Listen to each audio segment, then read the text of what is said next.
You're listening to a Victoria Hanson podcast. If you are ready to meet the real you and live life on your terms, the book There's More Inside will take your day-to-day challenges and teach you how to see the purpose, create opportunities, and find your place in God's big picture for your life. Understand how to overcome peer pressure, learn to listen and respond to your own needs, increase your confidence, and create the life that you know you deserve. Today I have the pleasure of chatting with the author, S. Renee Smith. Hello, S. Renee. Thank you so much for your time today. My pleasure, Victoria. It's good to be here. I'm absolutely loving your book. I'm thoroughly enjoying it. I'm not completely all the way through, although I've skimmed through first, which is what I do tend to do when I read books, and then I go back and go into it in depth. One of the things that I'm finding with it, which I'm quite amazed by, because I've actually read several of these types of books before, and of course the information is similar in all different ways, but everybody presents it differently. But the feeling that it creates, it's beautifully written, and the feeling that it creates is almost one of acceptance. I don't know how to explain it, but it's this calming, it's this, I don't know, it's a really, really unusual feeling. And whether it's the way you've written or whether it's because the information is right at the time for the person who's reading it, I don't know, but it's really, really beautiful. I mean, I know what I'm getting from it, from a message, but in your perspective, what do you think, or what would you like people to sort of go away with? What is that one message that you're really trying to instill in them from the book? Wow, I think you hit it, Victoria. Acceptance, self-acceptance, self-empowerment. Mm-hmm. I want them to walk away knowing that they have everything they need within themselves to become and to just explode on the planet. That's a good way to describe it, really, isn't it? I guess when you think about it, when we look at, the amount of stuff that's out there that's really teaching us that same information, and that is, that we have this this skill or this ability within us, but of course very few people actually bring it out. It is about an explosion. It's about a complete realization. And when you do get it, it's really quite amazing. It is like an explosion. It's almost like an epiphany.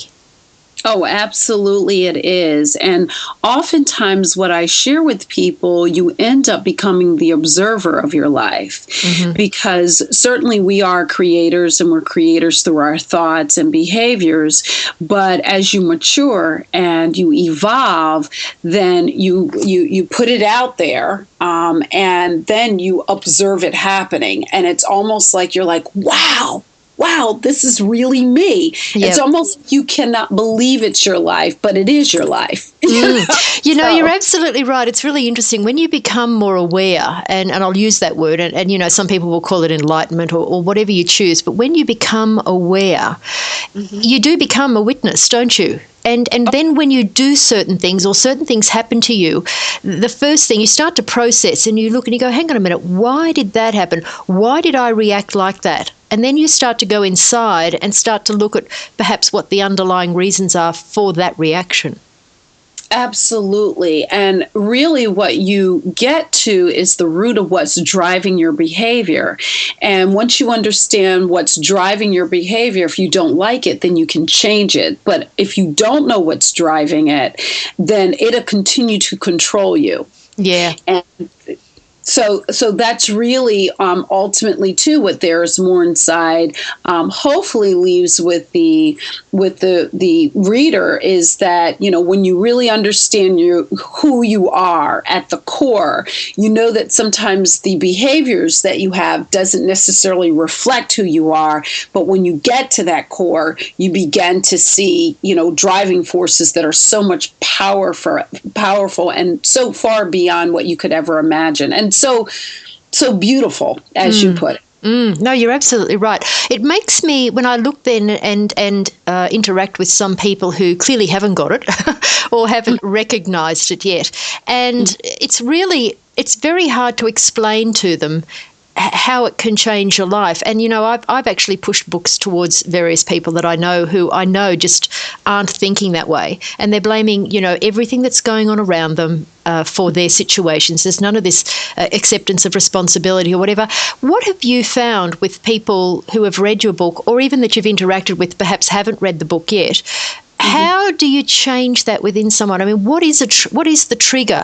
Is it just a timing thing? Is it like you have to be ready? Or is there something that you can do that sort of makes them get it, that they have the power to completely change their entire existence?